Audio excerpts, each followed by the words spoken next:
14절까지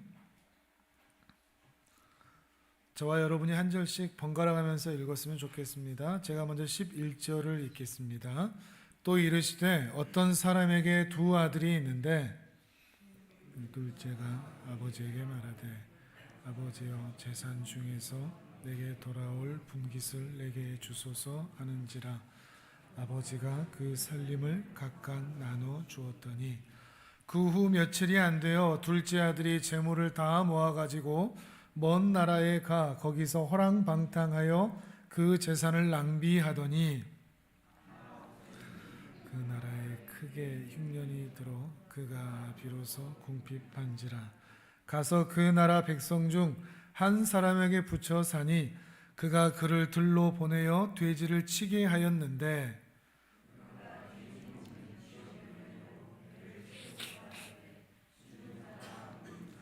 이에 스스로 돌이켜 이르되 내 아버지에게는 양식이 풍족한 품꾼이 얼마나 많은가 나는 여기서 주려 죽는구나. 일어나 아버지께 가서 이르기를 아버지 내가 하늘과 아버지께 죄를 지었사오니 지금부터는 아버지의 아들이라 일컬음을 감당하지 못하겠나이다. 나를 품꾼의 하나로 보소서 하리라 하고 일어나서 아버지께로 돌아가니라. 아직도 먼데 아버지가 그를 보고 측은히 여겨 달려가 목을 안고 입을 맞추니 아들이 이르되 아버지 내가 하늘과 아버지께 죄를 지었사오니 지금부터는 아버지의 아들이라 일컬음을 감당하지 못하겠나이다 하나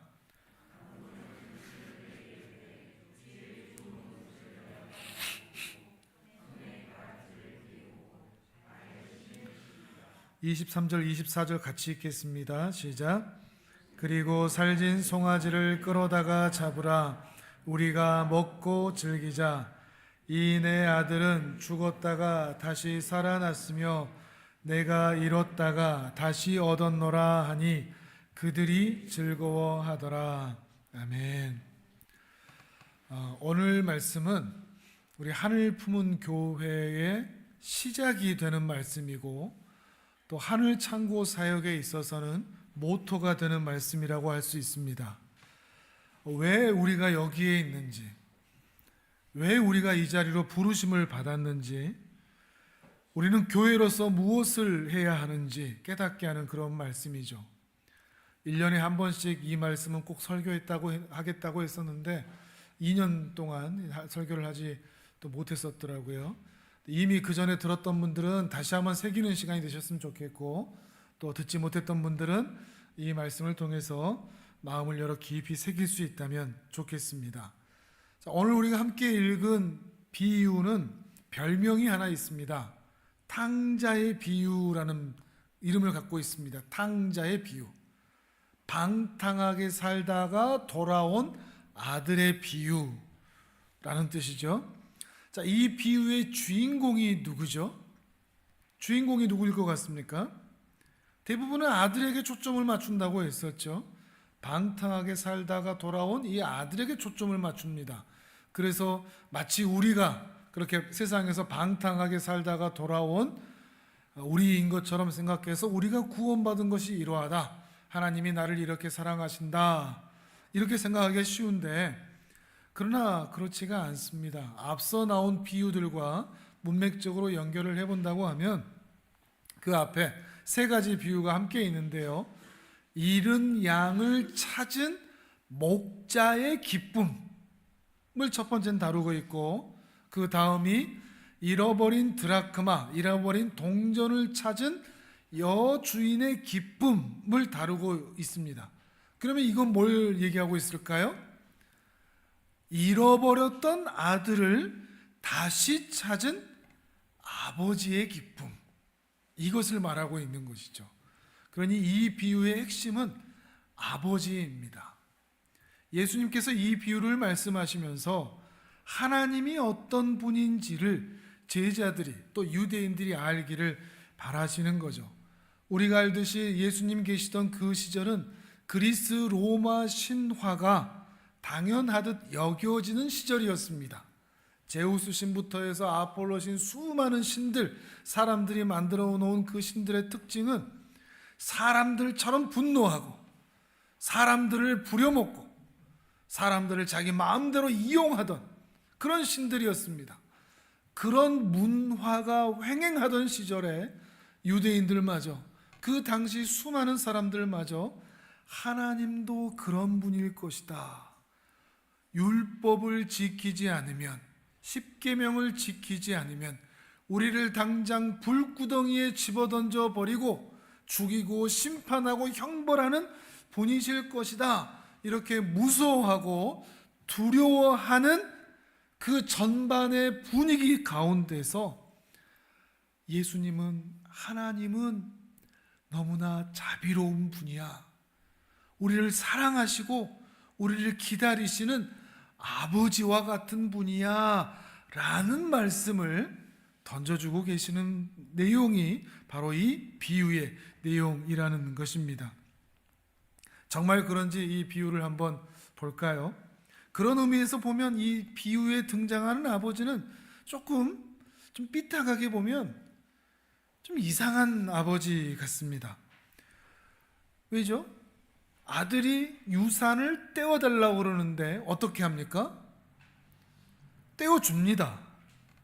여러 정황을 보면 이 아버지가 가졌던 재산은 꽤 많았던 것 같습니다. 종들도 있고 또 소도 잡고, 잔치할 때 비둘기나 염소나 양이나 잡지 않고 소를 이렇게 잡을 수 있다는 것은 큰 부자라는 의미거든요. 엄청난 유산들이 있는데 그 유산들을 그냥 떼어주는 겁니다. 특히 유산은 언제 떼어주는 거죠? 죽기 전이죠. 유언처럼 남겨주는 것 아닙니까? 그 말은 이 아들이 아버지를 어떻게 취급하고 있다는 거죠? 아버지는 죽어도 좋다라는 의미인 겁니다. 죽어도 좋으니 나는 돈만 다오, 재산만 나눠주오, 이런 의미로 아버지를 취급하고 있는 거죠. 그런데도 이 아버지는 아무 말이 없이 그냥 다 떼어줍니다. 뿐만 아닙니다. 이 아들이 먼 나라로 가겠다 그럽니다. 먼 나라로 가겠다는 의미가 뭘까요? 간단합니다. 아버지 없는 곳에서 나는 멀리 있는 곳에 살겠다. 아버지의 영향력이 없는, 나 이제 앞으로 아버지 안 봐도 된다라는 의미를 가지고 있는 겁니다. 그냥 거리적으로 멀다는 게 아니라 아버지에게서 멀리 떠나겠다, 이런 것이죠. 아버지보다 뭐가 더 중요하다? 돈이 중요하다. 돈만 있으면 난 아버지 없어도 된다. 그런데도 이 아버지는 보내줍니다. 근데 더 기가 막힌 게 있습니다. 그렇게 떼어주고 보내줘 놓고 이 아버지는 뭘 하고 있죠? 또 본문의 내용을 보면 기다리고 있습니다. 이상하죠? 마치 다 탕진하고 돌아올 것을 아는 것처럼 기다리고 있는 아버지의 모습을 보게 됩니다. 그럴 거면서 왜 보내줬을까? 뿐만 아닙니다. 거짓골로 아들이 돌아오는데 이 아버지가 어떻게 하죠? 받아줍니다. 그 아들을 받아주고 있습니다. 뭐 이런 아버지가 다 있나 생각이 들지 않습니까? 아니면 우리 청년들은 야, 이런 아버지가 있으면 좋겠다, 이런 생각 들지 않습니까?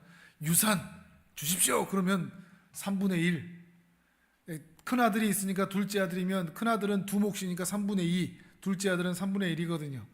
그 재산 달라고 할 때 확 떼주고, 나 나갈 거예요 그러면 그래 잘 가라 하고 보내주고, 다 탕진하고 실패하고 돌아왔는데 나를 기다리고 있고 거짓골로 돌아왔는데 울면서 사랑하는 내 아들아 라고 받아주는 이 아버지, 이상하죠? 많이 이상합니다. 보통 부모들은 이러지 않죠. 이런 요구했다가는 이 비유를 생각해서 집에서 한번 해볼까 이러시면 절대 안 됩니다. 큰일 납니다. 초상 치를 수 있습니다. 근데 정말 궁금한 것이 있습니다. 아버지는 왜 그랬을까 하는 겁니다. 그런 모욕을 아들에게, 사랑하는 아들에게 받으면서도 왜 유산들을 다 떼줬을까? 먼 나라로 가겠다는데도 왜 다 보내줬을까? 말씀의 내용을 종합해 본다면 아버지에게는 분명한 의도가 있었던 것 같습니다. 어떤 의도일까요? 아들이 그토록 동경하던 세상이 어떤 곳인지 네가 가서 직접 경험해 봐라. 왜냐하면 부모가 사랑하는 마음으로 아무리 잔소리를 하고 세상은 이 말이야, 돈은 말이야, 인생은 말이야 얘기해도 자식들은 못 알아듣습니다. 알아듣지 못합니다. 그저 세상을 동경할 뿐이죠. 자주 쓰던 말 있죠. 사람은 잔소리로 바뀌지 않습니다. 사람은 말로 바뀌지 않습니다. 아무리 세상이 매정하고 각박한 곳이고 조심해야 할 곳이라고 수없이 말해도 자기가 직접 호되게 당하지 않는 이상은 사람은 절대 깨닫지를 못하는 것입니다. 그래서 아버지는 세상과 직접 네가 부딪혀서 쓰디 쓴 맛을 직접 봐라 라고 보내준 것입니다. 자, 그러면 아들이 만난 세상은 어떤 세상이죠? 그 세상은 엄청난 재산이 있다고 할지라도 그 재산을 속절없이 탕진할 수밖에 없도록 다 빼앗아가는 세상입니다. 자, 13절과 14절 성경을 보면서 같이 한번 읽어볼까요? 15장 13절 14절 시작. 그 후 며칠이 안 되어 둘째 아들이 재물을 다 모아가지고 먼 나라에 가 거기서 허랑방탕하여 그 재산을 낭비하더니 다 없앤 후 그 나라에 크게 흉년이 들어 그가 비로소 궁핍한지라. 아멘. 일견 보기에는 아들이 방탕한 것으로 보입니다. 아들이 재물 다 모아가지고 며칠이 안 됐다 그러니까 아버지가 빨리빨리 처리해 준 거죠. 그리고 뭐가 그리 급한지 아버지를 떠납니다. 재물을 다 가지고 먼 나라로 갔습니다. 그런데 거기서 허랑방탕하더라 그럽니다. 재산을 낭비했더라 그럽니다. 근데 자세히 조금 더 깊이 보면 세상은 어떤 곳입니까? 아들이 허랑방탕하여 낭비하도록 유혹하는 세상입니다. 그렇지 않습니까?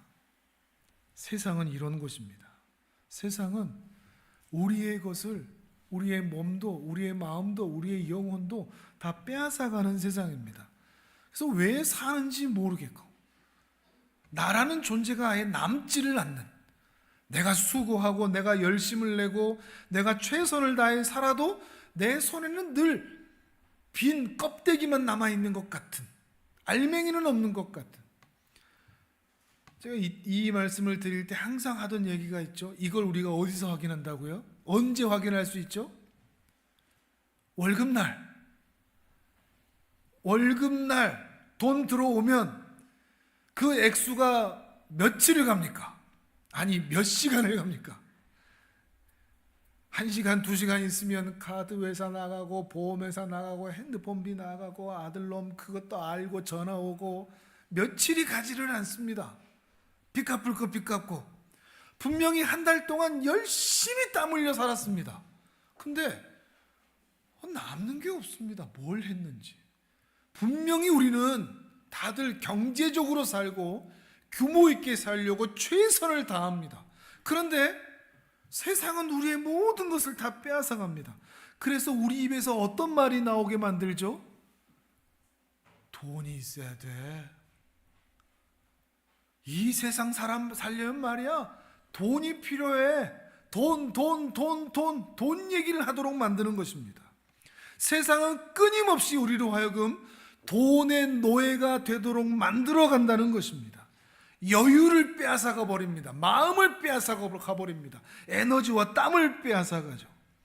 그리고 돈을 의지하며 살도록 만들어 갑니다.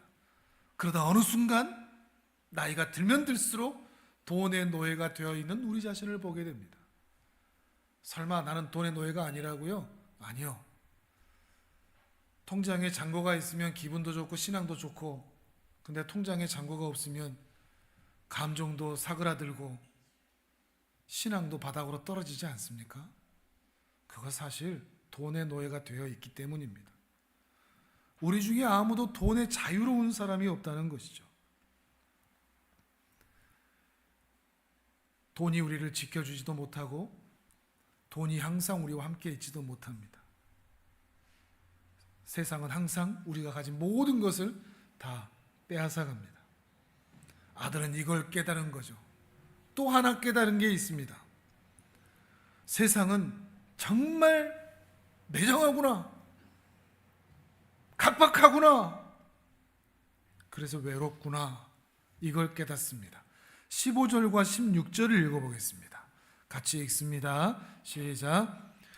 가서 그 나라 백성 중 한 사람에게 붙여 사니 그가 그를 들로 보내어 돼지를 치게 하였는데 그가 돼지 먹는 쥐엄 열매로 배를 채우고자 하되 주는 자가 없는지라. 아멘.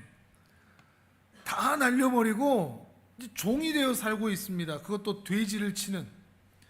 유대인들은 돼지를 부정한 동물로 여깁니다. 그래서 유대인들은 절대 돼지를 만지지도 않고 먹지도 않습니다. 근데 돼지 치는 일을 하고 있다는 것은 가장 천민 중에 천민으로 전락해 있는 상황을 볼 수 있습니다. 거기다가 돼지들이나 먹는 쥐엄 열매라도 먹고 싶은데 그것도 주는 사람이 없습니다. 어떤 마음이 들까요? 세상은 이런 것이구나. 돈 있을 땐 친구도 있는 것 같고 내 옆에 사람도 많이 있는 것 같고 배도 부른 것 같더니 돈 없고 힘 없고 아무것도 없으니까 내 옆에 아무도 안 남는구나. 참 맹정하다, 매정하다, 내 편이 없다, 아무도 나를 불쌍히 여겨주지 않는다. 외롭다, 외롭다. 정말 세상은 외로운 곳입니다. 나 혼자 있는 것 같습니다. 남편이 있어도 아내는 외롭습니다. 아내가 있어도 남편은 외롭습니다. 남편 탓이 아니고 아내 탓이 아닙니다. 세상은 그냥 외로운 곳입니다. 부모가 있어도 자식은 외롭고 자식이 있어도 부모는 외로운 겁니다. 세상은 외로운 곳입니다.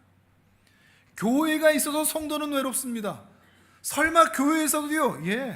교회가 문제가 있어서가 아닙니다. 사람이 사는 어디나 누구나 다 외로움을 느낄 수밖에 없습니다. 혼자 있는 것 같아. 세상에 사는 사람은 누구나 이런 본질적인 외로움을 느낄 수밖에 없습니다. 세상이 이런 곳이라는 것을 알지 못하면 남편을 잡습니다. 당신 때문이라고. 아내를 잡습니다. 내가 당신 같은 여자 만나서 그랬다고. 교회를 잡고 목사를 잡죠. 내가 이런 교회 다녀서 그런다고. 아닙니다. 아버지를 떠난 사람은 누구나 외롭고 그 가슴이 채워질 수가 없습니다. 세상은 매정합니다. 각박합니다. 그리고 외롭습니다. 그런데요, 오늘 본문에서 예수님이 하시는 말씀은 뭘까요? 예수님이 하시는 말씀, 야, 그거 아냐? 세상 참 힘들지, 외롭지, 각박하지, 힘들지. 근데 있잖아, 너 돌아갈 집이 있다. 돌아갈 아버지가 있다. 그 아버지는 너를 받아준다. 바로 이 말씀을 하는 게 이 비유의 핵심입니다. 돌아갈 집이 있다. 세상은 이러하지만 우리에게는 돌아갈 집이 있고 반겨주고 기다려주는 아버지가 있다. 그래서 이 세상에 각박하고 매정하고 외롭게 살던 이 아들의 입술에서 이 말이 나오도록 합니다. 20절 같이 한번 보실까요? 20절. 아들이 어떻게 행동을 하죠? 이에 일어나서 아버지께로 돌아가니라. 어떤 마음가짐이었을까요? 여기 대사는 없지만 이 아들의 대사는 뭐였을까요? 아버지한테 가자. 이제 방법이 없다. 다른 데 갈 곳이 없다. 숨을 곳도 없다. 피할 곳이 없다. 아버지 집으로 가자. 거기는 그래도 먹을 것도 있고 품꾼도 있고 그러니까 나를 품꾼으로라도 대접해 주시겠지. 아버지한테라도 가자. 아버지한테라도 가자. 이걸 기대하는 거죠. 바로 이걸 위해서 아버지는 이 아들을 세상에 그냥 보내줬던 겁니다. 그리고 이 아들은 거짓골을 하고서 돼지를 치던 돼지 쥐염 열매라도 간신히 얻어먹지도 못하던 이 거짓골로 아버지의 집으로 그 억만 가지의 감정을 가지고 터벅터벅 걸어갑니다. 그리고 바로 이때 매우 중요한 장면이 나옵니다. 그렇게 실패하고 거짓골로 염치 없이 돌아가는 이 아들을 아버지는 어떻게 할까요? 몽둥이 들까요? 우리 같으면 그럴 텐데 어떻게 하는지 볼까요? 20절을 같이 읽어보겠습니다. 같이 읽습니다. 시작. 이에 일어나서 아버지께로 돌아가니라. 아직도 거리가 먼데 아버지가 그를 보고 측은히 여겨 달려가 목을 안고 입을 맞추니. 아멘. 아버지는 아들을 기다리고 있었습니다. 아마 하염없이 기다리다가 아들이 언제 돌아올 줄 언제 알고 딱 그 시간에 기다리고 있겠습니까? 계속 기다리고 있었으니까 어느 날 돌아온 그 아들을 딱 본 거겠죠. 거기다가 거짓골로 돌아왔는데 아버지는 그 아들을 단번에 알아봅니다. 아직도 거리가 먼데 거짓골을 하고 있는 그 아들을 단번에 알아보고 가슴에 눈물이 차오릅니다. 각박하고 매정한 세상에서 얼마나 힘들었을까. 저 거짓골을 하고 있는 모습을 보니 얼마나 괴로운 삶을 살다가 온 것일까. 이리 밀리고 저리 밀리고 살아왔을 그 아들이 너무나 안타깝고 측은해서 주체할 수 없어서 아들을 향해서 달려갑니다. 그리고 목을 끌어안고 품에 안습니다. 아버지죠. 내 아들은 아직 이 아버지의 마음을 깊이 이해하지를 못합니다. 그저 자기 수준에서 이 아버지가 어떤 아버지일까 이렇게 판단합니다. 21절을 같이 읽어보겠습니다. 21절 시작. 아들이 이르되 아버지 내가 하늘과 아버지께 죄를 지었사오니 지금부터는 아버지의 아들이라 일컬음을 감당하지.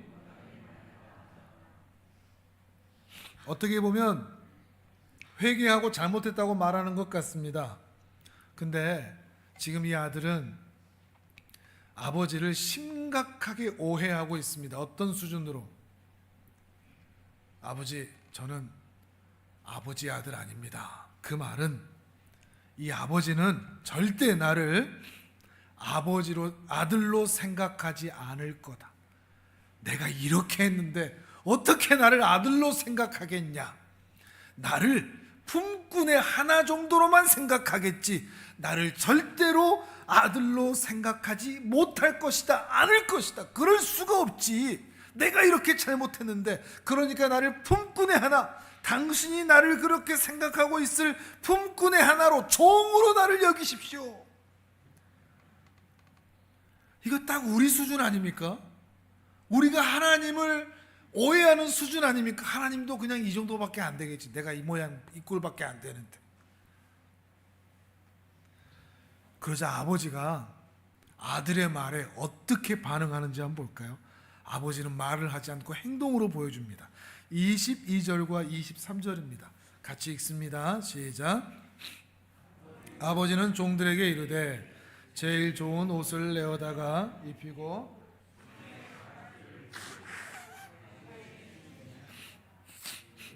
살진 송아지를 끌어다가 잡으라.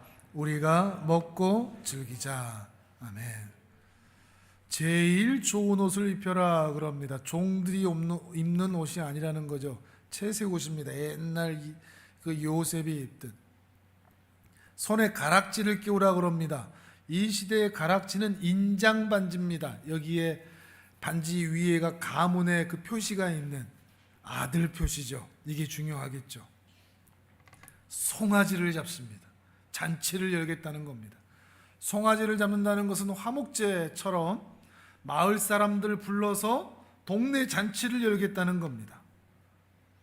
그리고 반에 신을 신기고 같이 잔치를 연다는 거죠. 아버지는 말이 아니라 행동으로 보여줍니다. 뭐라고요? 아버지, 저는 아버지 아들 아닙니다. 자격이 없습니다. 아버지는 말합니다. 무슨 소리냐? 너는 내 아들이다. 변함없이 너는 내 아들이다.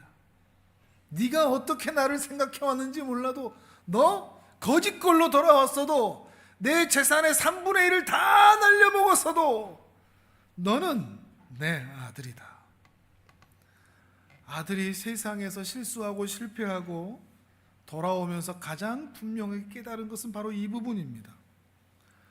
아버지가 무서운 분인 줄 알았고, 아버지 없어도 돈만 있으면 되는 줄 알았고, 아버지는 별로 나를 사랑하는 줄 않는 줄 알았고, 품꾼이나 나나 똑같이 생각할 줄 알았는데 아니구나. 아버지는 내가 요구하면 다 떼어주시는 분이구나. 아버지는 내가 간다고 하면 보내주시는 분이시구나. 그러면서도 나를 기다리시는 아버지시구나. 그러면서도 받아주시는 정말 사랑이 많으신 우리 아버지이시구나. 내가 이런 아버지의 아들이었구나. 이걸 깨달은 것입니다. 이 아버지가 바로 우리가 믿는 하나님이시며, 이 아버지가 바로 우리에게 예수 그리스도를 보내주신 아버지시며, 우리를 죄에서 구원하신 하나님 아버지이십니다. 성경 곳곳에서 이 하나님이 어떤 분이신지 줄곧 증언하고 있습니다. 우리 예배 시간마다 확인하는 거 있죠. 시편 103편 8절 화면을 보면서 같이 읽어보겠습니다. 시작. 여호와는 긍휼이 많으시고 은혜로우시며 노하기를 더디하시고 인자하심이 풍부하시도다.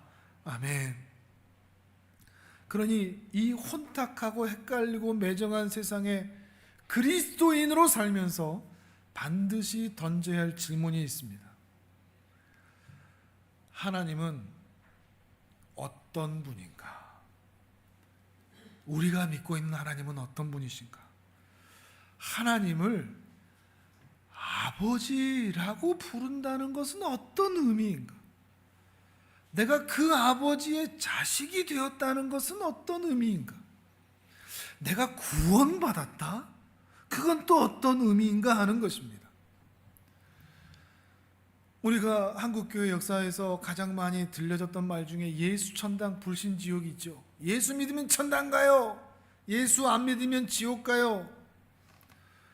그걸로 사람들을 겁먹여서 전도하는 데는 많이 써먹었지만, 이 짧은 문구에는 하나님의 사랑이 끼어들 자리가 없습니다. 하나님이 어떤 분이신지, 마치 나 안 믿으면 다 지옥 보내버릴 거야, 이렇게 무서운 하나님처럼 보입니다.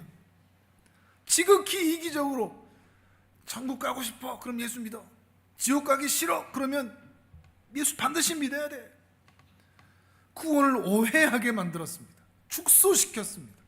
하나님의 자녀가 된다는 것이 무엇인지를 이해하지 못하도록 만들었습니다. 구원은 우리 연금제도가 아닙니다. 복지제도가 아닙니다. 보험제도가 아닙니다. 구원은 집 나가서 세상에서 고생하고 빼앗기고 외롭게 살던 아들이 다시 아버지의 품으로 돌아와서 세상으로 인하여 낙심하고 절망한 우리를 측은히 여기시는 아버지의 품에 다시 안기는 것, 이것이 구원입니다. 천국 가는 것, 죄가 없어지는 것 정도가 아니라 아버지와 내가, 하나님과 내가 아버지와 아들로 다시 관계가 정상화되는 것, 이것이 바로 구원이라는 것입니다. 우리 기독교에서, 우리의 신앙에서 이 관계가 사라져버리면 기독교는 하나의 종교로 전락할 수밖에 없습니다. 하나님은 그 시절처럼 무섭고 두려운 신 정도로밖에 인지하지 못하게 됩니다. 어떻게든 하나님을 만족시켜서 내 인생의 길흉화복이 정해져야 되는, 잘 먹고 잘 살고 성공하고 높은 자리에 올라가기 위해서는 하나님을 어떻게든 만족시키고 헌금하고 봉사하고 그렇게 살아야만 하는, 열심을 내야만 하는, 그래서 우리의 믿음의 선배들, 우리의 어른들이 이런 말밖에 못했습니다. 열심히 해, 열심히 해, 봉사해야 돼, 헌금해. 근데 이게 늘 부족하죠. 그러다 보니까 우리 입술에선 더 이런 말들이 나오죠. 기도가 부족해서 그래, 헌금이 부족해서 그래, 성경을 덜 읽어서 그래, 열심히 부족해서 그래. 이런 것들로 우리의 신앙을 확인했던 겁니다. 열심과 노력으로. 그러다 보니까 이걸 놓친 거죠. 교회는 잘 돌아가는데, 교회는 성장하는데, 그 교회를 성장하기 위해서 밤낮 수고하고 기도하고 땀 흘리고 정성을 내던 그 성도들은 하나님 아버지가 낯섭니다.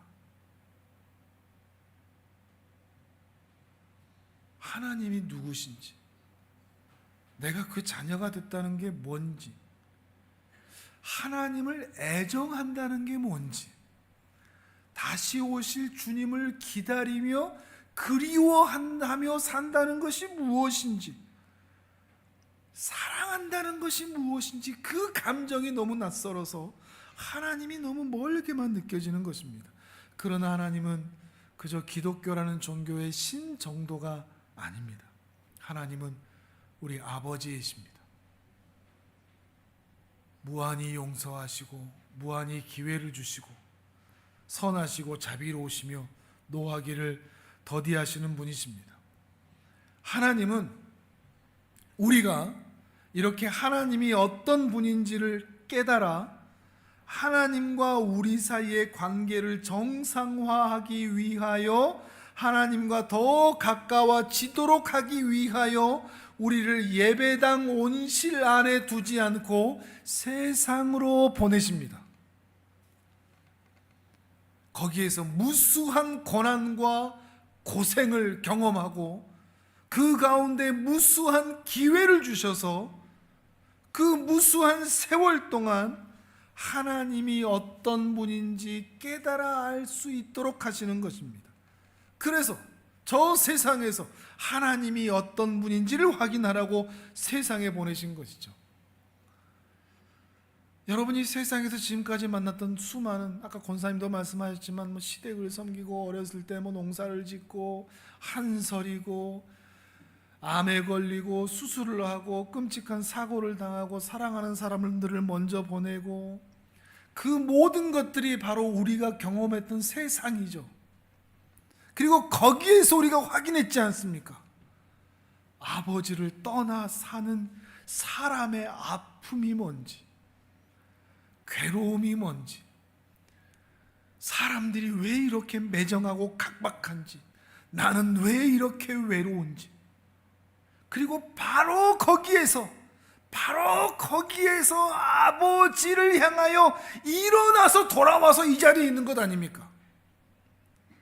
바로 그 고생의 자리에서 이에 일어나서 아버지께 돌아오니라. 내 아버지는 바로 거기에서 우리가 돌아올 수 있도록 그 고생과 고난과 아픔을 허락하셨던 겁니다. 세상에 흠뻑 절어 살 줄 알면서도, 술에 취해 살 줄 알면서도, 질병 때문에 힘들어할 줄 알면서도, 돈의 마음 빼앗길 줄 알면서도 우리를 그 고생의 자리로 보내셨던 것입니다. 그러면서 하나님은 그 고생의 자리에 있는 우리를 기다리십니다. 더 고생하기 전에 저 고생해서 일어나서 나한테 돌아와야 될 텐데, 다음 고생까지 가지 말고 여기서 끝내고 그냥 빨리 돌아와야 될 텐데, 더 아프지 않아야 될 텐데, 더 멀리 가지 않아야 될 텐데, 더 마음 상하지 않아야 될 텐데, 더 외로워지지 않아야 될 텐데, 그러면서 그 아들이 돌아올 때까지 세월을 주시고 기회를 주시면서 기다리신다는 것입니다. 그렇게 기다리다가 그렇게 기다리다가 다 탕진하고 완전히 거짓골로, 오늘 우리가 찬양했던 것처럼 전부여 의지 없어서 손 들고 옵니다, 이렇게 항복하고 나오면 혼내거나 쫓아내거나 몽둥이로 때리는 게 아니라 환하게 맞아주시는 분이 또한 우리 아버지이십니다. 품어주십니다. 하나님이 우리 인생에 우리 각자에게 다 이런 수고를 해 오셨습니다. 그래서 여러분이 지금 이 자리에 있는 것 아니겠습니까? 내가 나를 포기해도 하나님은 나를 포기하지 않는 하나님이시기 때문에 오늘 여러분이 여기에 있는 것 아니겠습니까? 때로 여러분은 여러분 자신을 포기할 때가 있었지 않습니까? 몰라, 난 모르겠어, 다 끝내 했는데 하나님이 포기하지 않았기 때문에 여러분이 지금 이 자리에 있는 것 아니겠습니까? 아버지시니까요. 아버지시니까. 자식들을 키워보신 분들은 잘 아시겠지만 이렇게 한 못난 아들을 아들다운 아들로 키워낸다는 게 얼마나 피말리는 싸움인지 정말 잘 아시지 않습니까? 하나님이 우리한테 야, 난 너 이렇게 신자 만드는 거 정말 힘들었다. 근데 너를 똑 닮은 네 아들은 네가 키워. 그래서 너를 키우는 게, 너를 하나님의 사람으로 만드는 게 얼마나 힘든지 너 간접 경험해봐. 거울 치료해봐. 이러지 않으십니다. 이게 은혜죠. 그 자식들을 우리에게 맡기지 않습니다. 내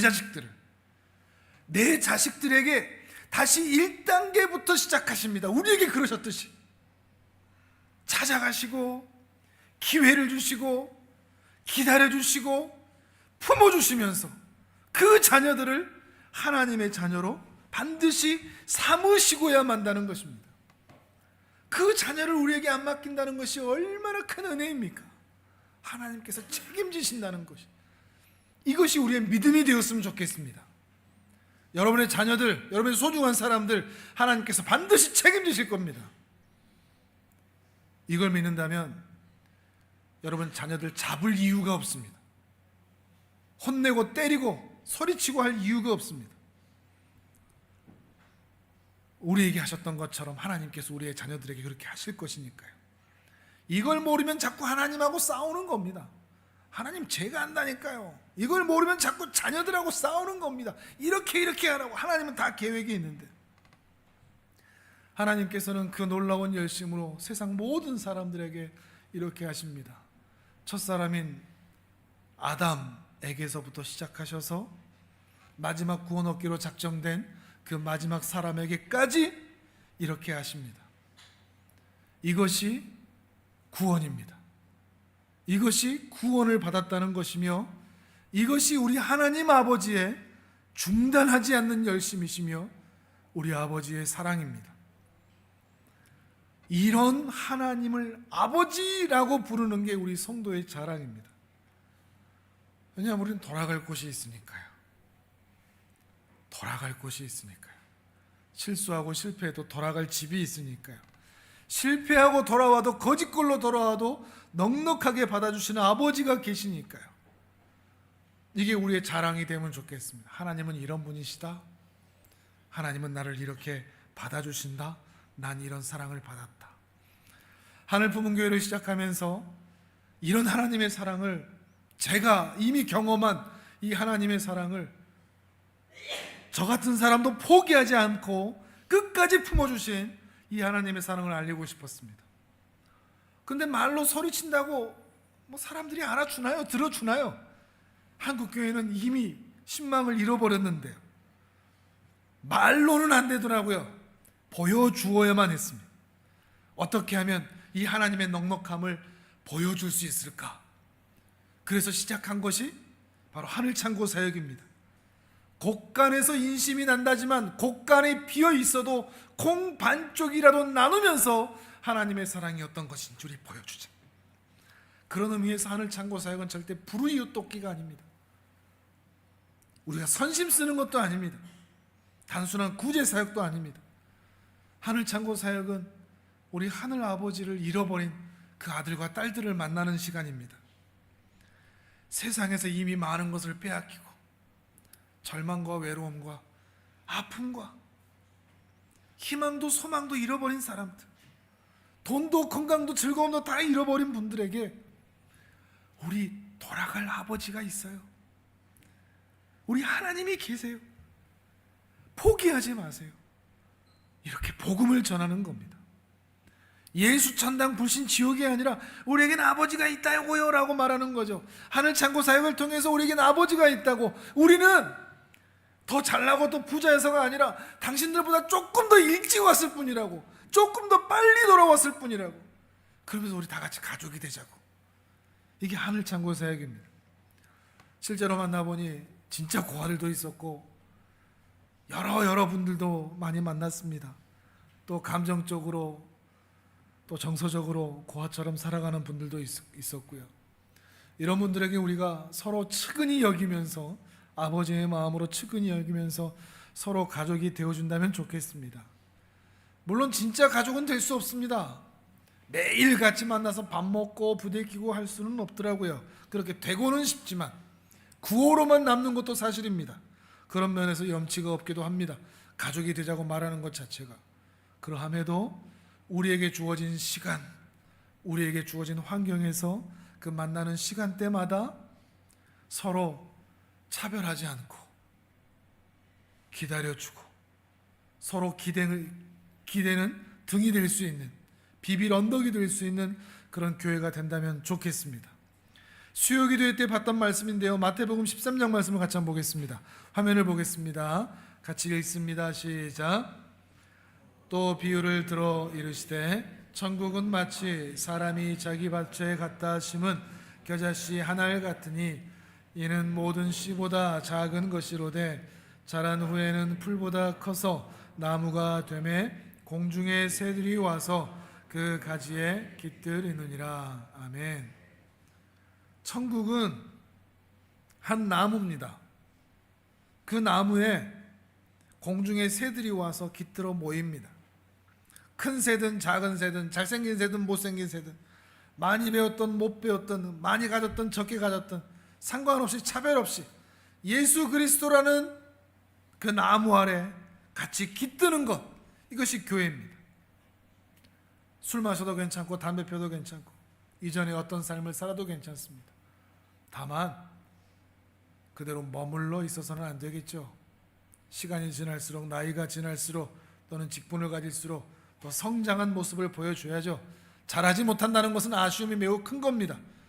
그러나 여전히 그대로 있을지라도, 5년이 지나고 10년이 지났는데도 여전히 그대로 있을지라도 그 모습 그대로 또 포용해주고 받아주는 것, 그것이 또한 교회입니다. 망가져서도 못났어도 아무도 뭐라고 하지 않는 것, 그것이 교회입니다. 물론 우리는 여전히 힘듭니다. 가난합니다. 능력도 없습니다. 몸도 아프고요. 믿음도 없습니다. 그래서 여전히 실수하고 실패합니다. 자주 믿음의 길에서 엇나갈 때가 많습니다. 그러는 중에도 서로 품어주고 용서하고 살아가는 것이죠. 한 마음이 되어야, 한 뜻 한 마음이 되어야 교회다운 것이 아니라 한 뜻 한 마음이 아니어도 포용할 수 있는 것이 교회다움입니다. 이 말이 여러분에게 많이 와닿았으면 좋겠습니다. 독재를 하자는 말이 절대 아니라는 것입니다. 무조건 목사가 얘기하면, 장로가 얘기하면, 당에서 얘기하면 좀 따라서 오세요, 이게 아닙니다. 의견이 다를 수 있고 생각이 다를 수 있고 정치적 견해가 다를 수 있습니다. 그런데 그렇게 다 다른데도 함께 포용하면서 갈 수 있는 것. 수요기도 때 그런 말씀 드렸죠. 전 정말 이렇게 됐으면 좋겠습니다. 선거철만 되면 빨간색 입은 사람, 파란색 입은 사람, 흰색 입은 사람, 노란색 입은 사람 막 선거운동 한다고 치더라도 주일날 교회 오고 그 옷 그대로 입고 오더라도 교회 와서는 싸우지 않고 웃으며 그래도 포용해 줄 수 있는 것.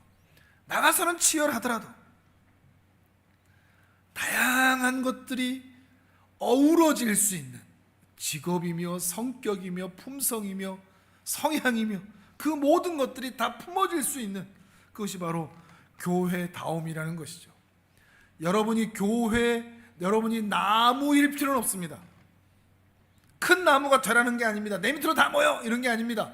저부터 시작해서 우리는 모두가 다 그 나무 아래로 모이는 겁니다. 같이 태풍을 피하고 같이 비를 피하고 서로 닦아주는 것, 그러면서 괜찮아 라고 말해줄 수 있는 것, 그런 교회, 그런 식구가 되었으면 좋겠습니다. 우리가 살아가는 동안 평생 그렇게 하나님을 사랑하고 이웃을 사랑할 수 있는 하나님의 사람들로 세워지기를 주님의 이름으로 축복합니다. 아멘. 우리 시간 함께 기도하겠습니다.